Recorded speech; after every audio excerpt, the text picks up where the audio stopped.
ሰላም ጤና ይስጥልን የተወደዳችሁ የሸገር ታይምስ ቤተሰቦች እንደምን አላችሁ? አክብሮታዊ ሰላምታችን በያላችሁበት ይድረሳችሁ ብለናል። የሸገር ታይምስ ልዩ የመረጃ ቅኝታችን እነሆ ተጀምሯል። በዕለቱ የመረጃ ቅኝታችን ዋነኛ ማጠንጠኛችን የሚሆነው ዶክተር ደብረጽዮን ገብረ ሚካኤል በአፍሪካን ሪፖርት ላይ ያሰፈሩት ወቅታዊ ጽሑፍ ነው። ዶክተር ደብረጽዮን ገብረ ሚካኤል በኢትዮጵያ እየታሰበ የሚገኘው አንድ ዓመት የዘለቀውን ጦርነት በሰላማዊ መንገድ መፍታትና የብሔራዊ ምክክር ጉዳይ ፕሬዝዳንት ኢሳያስ አፈወርቂ በየትኛውም ተአምር እንዳይካተቱበት ለውጭ ኃይሎች ተማጽነዋል። ዶክተር ደብረጽዮን ገብረ ሚካኤል የጀነራል ጻድቃንን አቋም ለመድገም ምክንያታቸው ምን ይሆን? ከዚህ ባለፈ የአማራ ልሂቅና የኤርትራ መንግስት ጋርም በፍጹም መደራደር እንደማይፈልጉና ጠንካራ አቋም እንደያዙበትም ዶክተር ደብረጽዮን ገብረ ሚካኤል በዚህ ጽሑፋቸው ላይ አስፍረዋል። ይህንን ጉዳይ በወፍ በረር የምንቃኝ ይሆናል። እንድትሰሙን አብራችሁ እንድትሆኑ የዘወትር አክብሮታዊ ግብዣችን ነው። የሸገር ታይምስን ዜናዎች፣ ትንታኔዎች እንደዚሁም የመረጃ ጥንቅሮች ላይክ፣ ሼር አድርጉ። ሸገር ታይምስንም ሰብስክራይብ ያደረጋችሁ ቀዳሚ የመረጃ ምንጫችሁ እንድታደርጉን የዘወትር አክብሮታዊ ግብዣችን ነው።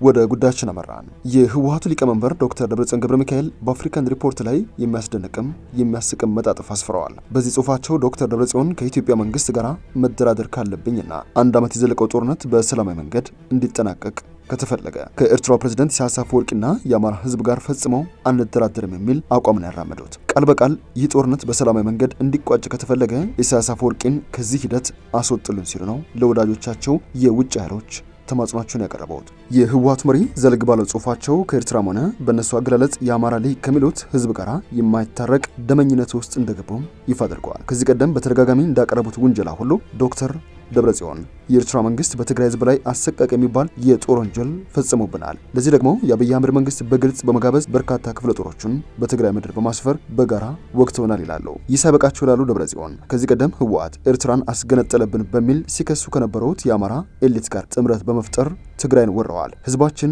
በእገታ ውስጥ እንዲወድቅም ከበው ይዘውናል ሲሉም በድጋሚ ክሳቸውን በጽሁፋቸው ላይ ያስፈረዋል። ይህ ጽሁፍ ሲቀጥልም ኢሳያስ አፈወርቂ በቀጠናው ንጉስ ለመሆን እንቅፋት ሆኖብኛል የሚለው ህወሓትን በሚል መነሻ በ1990ዎቹ መጀመሪያ በነበረው የኢትዮ ኤርትራ ጦርነት የደረሰበት ሽንፈት መነሻ የህወሓት ታጋዮች ወይንም በወቅቱ ሰራዊቱን ሲመሩ የነበሩት የትግራይ ተወላጆች ናቸው የሚል ቂም አዝሎ እኛን ሊያጠፋን ሌት ተቀን እየሰራን ይላሉ። በፕሬዝዳንቱ እምነት ህወሓት ካልጠፋ በአስመራ ለዓመታት የገነቡት አምባገነናዊ ስርዓት ወይንም መንበር እረፍት አግኝቶ መጽናት አይችልም ይላሉ። እናም ባለፈው አንድ ዓመት የጦርነት ጊዜ የኤርትራ ወታደሮች እጅግ መጠነ ሰፊ በደል አድርሰውብናል ሲሉ ዶክተር ደብረጽዮን በጽሁፋቸው ከሰዋል። ጠቅላይ ሚኒስትር አብይ የኖቤል ሽልማት የተሸለመበት መንገድ ስህተት ነበር የሚሉት የህወሓቱ ሊቀመንበር ዶክተር ደብረጽዮን ገብረ ሚካኤል ጠቅላይ ሚኒስትር አብይ አህመድ የኢትዮ ኤርትራን ፍጥጫ በሰላማዊ መንገድ አልፈቱትም ይላሉ። ይልቁንስ እኛን አጣብቅኝ ውስጥ ለማስገባት ከኤርትራ መንግስት ወይንም ከፕሬዝዳንት ኢሳያስ አፈወርቂ ጋር ሰይጣናዊ ጥምረት ለመፍጠር ያሰቡት ተንኮል ነው ሲሉ አጣጥለውታል። ከዚህ ቀደም ኢህአዴግ በሐዋሳ ጉባኤ ባካሄደበት ጊዜ ጠቅላይ ሚኒስትር አብይ አህመድ ወደ አስመራ ኢሳያስ አፈወርቂ እያሉ ሄደው ያመጡት ሰላምና በኢትዮ ኤርትራ መካከል የተፈጠረው እርቀ ሰላም ለጠቅላይ ሚኒስትሩ ክብርና ምስጋና የሚያስችራቸው ነው ሲሉ በአደባባይ መስክረው እንደነበረ የቅርብ ጊዜ ትዝታ ነው። ከዚህ ውጭም የአማራ ሊቅ የመስፋፋት ዓላማውን ለማሳካት ወልቃይትና ራያንም ለመቀማት የግዴታ ህወሓት መጥፋት አለበት ብሎ አቋም የያዘ ኃይል ነው ይሉታል። ይህ ኃይል ከኤርትራ መንግስት ጋር በመጣመርም ክፉኛ የትግራይ ደመኛ ሆኖብናል ሲሉም ነው የሚከሱት። የኤርትራ መንግስት አሁንም በሰሜንና ሰሜን ምዕራብ የትግራይ ክፍሎች ወረራ ይዞ ግዛቶቻችንንም ወሮብናል ሲሉም ይወነጅላሉ። ከዚህ ውጪ የአማራ ህዝብ የሚመኘውን አህዳዊ ስርዓት ለመመለስ በሚል የጠቅላይ ሚኒስትር አብይ አህመድን መንግስት እጅ ጠምዝዞ ህወሓት የጎላ ሚና የተጫወተበትና ለ30 ዓመታት የቆየውን የኢትዮጵያ ፌዴራላዊ ስርዓት ለማፍረስ እየሰራ ነው ሲሉም በዚህ ጽሁፍ ላይ ኮንነውታል። እናም የጠቅላይ ሚኒስትር አብይ አህመድ መንግስት ከነዚህ ኃይሎች ማለትም ከኤርትራ መንግስትና ከአማራ ልሂቅ ጉያ ካልወጣ በስተቀር በኢትዮጵያ እየተነገረ የሚገኘው ሰላምና ንግግር ወይንም አንድ ዓመት የዘለቀውን ጦርነት በሰላማዊ መንገድ ለመቋጨት የሚደረገውን የሰሞነኛው ርብርብ ለማሳካት የማይታሰብ ነው ብለዋል ዶክተር ደብረጽዮን ገብረ ሚካኤል። ጽሁፉ ይቀጥላል። ህወሓትም የጠቅላይ ሚኒስትር አብይ አህመድ መንግስት እኛን ለማጥፋት ሰይጣናዊ ጥምረት ከፈጠሩት የኢሳያስ አፈወርቂ መንግስትና የአማራ ሊቃን ጋራ ካልተፋታ በስተቀር ፈጽመው በዚህ ሰላማዊ ሂደት ላይ አንሳተፍም፣ አንደራደርም ሲሉ ነው በግልጽ ያስታወቁት። የኤርትራ መንግስት በጦርነቱ ከነበረው ሚና አንጻር ምናልባትም ምዕራባውያን እያሳዩት ካሉት ፍላጎት ተነስተን ወደ ኢትዮጵያ እኛን ከኢትዮጵያ መንግስት ወይንም ከኢትዮጵያ ህዝብ ጋራ ለማደራደር ቢመጡ የድርድር ሰነዱ በቀጥታ ወደ አስመራ መሄዱ አይቀርም ነው የሚሉት ዶክተር ደብረጽዮን ገብረ ሚካኤል። ነገር ግን ፕሬዝዳንት ፕሬዝዳንት ኢሳያስ አፈወርቂ በቀጠናው ካላቸው ረጅም ዘመናትን የዘለቀ ሰላም የማደፍረስ ልምዳቸው አንጻር ለሳቸው የጠረጴዛ ዙሪያ ድርድር ለስልጣናቸው አደጋ መስሎ ስለሚታያቸው የታሰበው የሰላም ሂደት ሊሳካ አይችልም ሲሉ ነው የጠቀሱት። የእናንተ ማዕቀቦች ይላሉ ዶክተር ደብረጽዮን ገብረ ሚካኤል ለምዕራባውያን፣ የእናንተ ማዕቀቦች የጠቅላይ ሚኒስትር አብይ አህመድን መንግስት አስገድዶ ወደ ድርድር ጠረጴዛ ያመጣዋል ይላሉ። ነገር ግን ደብረጽዮን ጠቅላይ ሚኒስትር አብይ አህመድ ለድርድር ሲቀመጡ በጓደኛቸው ኢሳያስ ላይ ሊደርስ የሚችለውን ኪሳራ አስልተው አሰላስለው ነው ሲሉ ነው የሚገልጹት።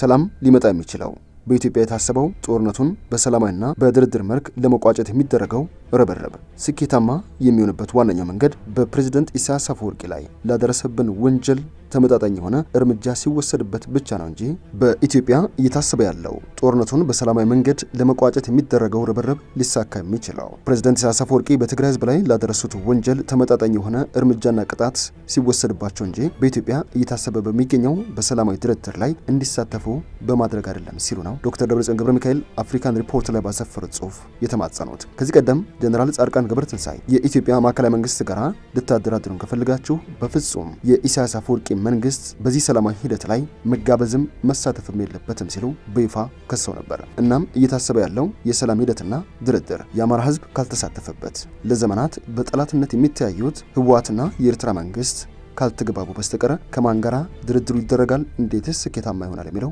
የበርካቶች ጥያቄ ነው። ውድ ሸገር ታይምስ ቤተሰቦች ዕለታዊ መረጃ ቅኝታችን ያደመጣችሁትን ይመስላል። ስለሰማችሁን አመሰግንን። በያላችሁበት ሰናይ ጊዜ እንደሆነ ተመኘን። በድጋሚ አብራችሁን ቆዩ ብለናል።